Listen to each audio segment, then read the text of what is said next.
I didn't expect to be making a video this close to posting the top 10 worst heavy metal albums of 2015. So there's a link in the description box below, and there's a link somewhere in this video. And if there isn't as of right now, then just search the description box.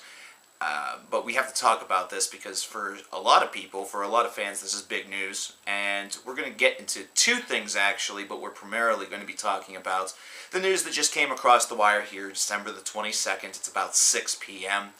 And that's the news, of course, that Frankie Palmieri is now the lone member, the lone speaker of the dead in Emmure. The rest of the band opting to leave, to quit, to pursue their own interests and their own projects, which supposedly they will be involved with in 2016. Now, I just have to say right out of the gate there, as an initial reaction, is that most bandmates or most individuals from groups that leave will say that, that they're going to be involved in something in either the coming months or the following year, whatever it is. It's just kind of a professional thing, a little bit of a professional whitewash. The ones that truly don't have any plans will either not mention those words or will specifically state that they are doing so to spend more time with their family or to focus on other avenues within their life. A great example of that is what just happened with Diarta's Murder with CJ, considering he has dropped out of Diarta's Murder in order to pursue a family, and also citing a lot of the financial hardships of the music industry, which there have been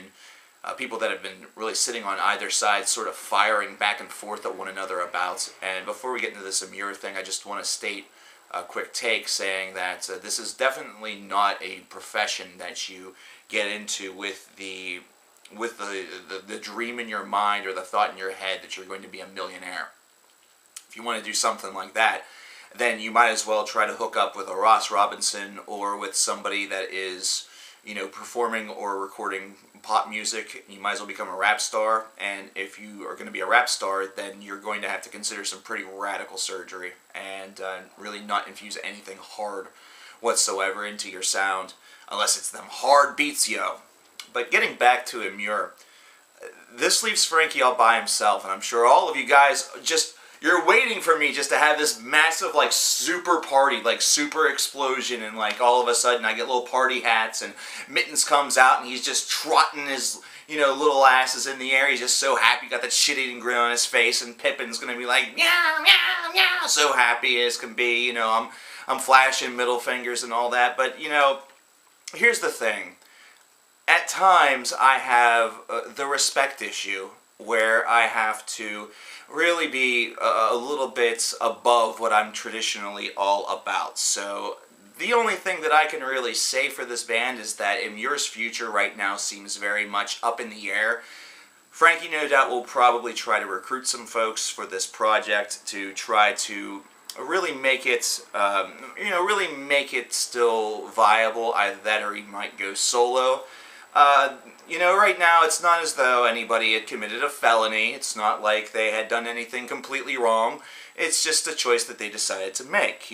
Sometimes you have to understand, and sometimes it becomes very apparent through these sorts of discussions that we're all really just slaves to the game, and that we have to sometimes make our own decisions to not put in another quarter and actually cash out. Cash out your chips, either that or go try something else out.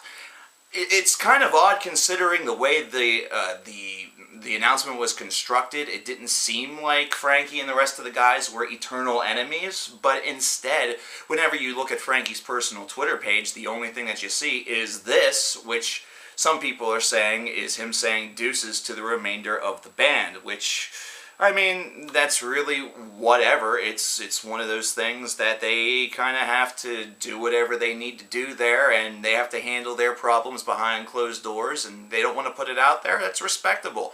That's respectable that they don't want to do that.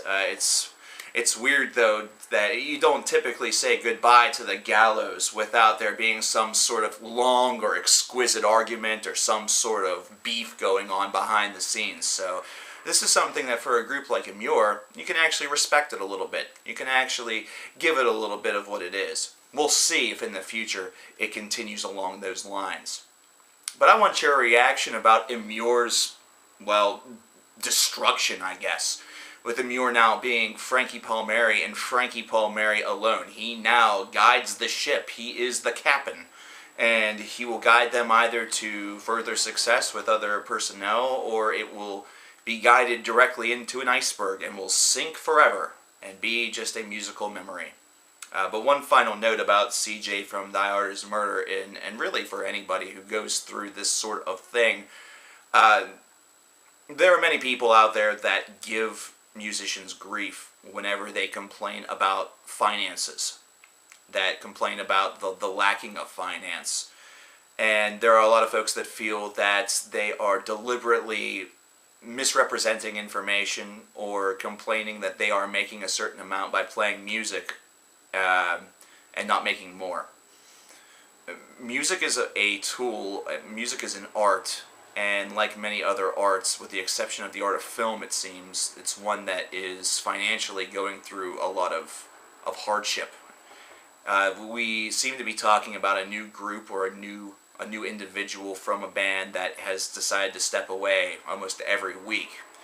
And these are folks whose dreams literally are being shattered because they have to look inside of themselves and make a responsible decision. In CJ's case, he's about to get married, and like I said, he wants to start this family and this new life with his soon-to-be wife. That's an important decision to make. You know, there's a lot of sacrifice that goes on here. There is a ton of sacrifice that goes on here. And the amount that you get, the financial restitution that you get for the travel and for everything that you do, is hardly one that seems to cover, you know, really the hardship or the stress that it can put on your family, if you have one, on friendships, on anything of that variety. You know, there's a lot more to this to be said. Again, as I stated previously, you don't or you shouldn't go into metal with the dream, unfortunately, of being a millionaire. This is just a seldom, you know, cased idea. However, this is one, and these situations are ones that really should be represented with a little bit more respect than I've seen out of some. And finally, and perhaps most importantly, Emmure is done, but the music business still soldiers on. Well, Emmure is not done, but you know what I'm saying. This is a business that needs retooled. This should be another reminder that this business needs retooled, revamped. The model is no longer working and needs looked at. Because we are in an age where we have more bands than ever before, and music should be thriving, but instead it's something that seems and feels like it remains on the outskirts. You know, the outside looking in. Where the ones that are getting talked about are the same slew of names, the same small pantheon, the small elite, the 1%, if you want to make this political. And we should be talking about more. We should have more names or more individual. There should be no shortage of stories that you can write about if you're a journalist. That should really be the case, but yet we don't, you know, one of the best metal magazines that I remember reading that was available to me, Metal Maniacs, has been no more for a number of years, and that's a shame. It should be thriving right now. And anybody here who complains about how much you make at a workplace, and maybe you're lofting for $15 an hour or whatever it might be, that whole complaining point, if you're going to complain about that, and yet complain about somebody who's talking about making 18 grand a year, that right there is less than $10 an hour at your job. So basically, them making music, doing something that you find to be incredible, something that you treasure and value, they're making about just as much as you are stock on a shelf. Meaningless shit. The value ain't equal.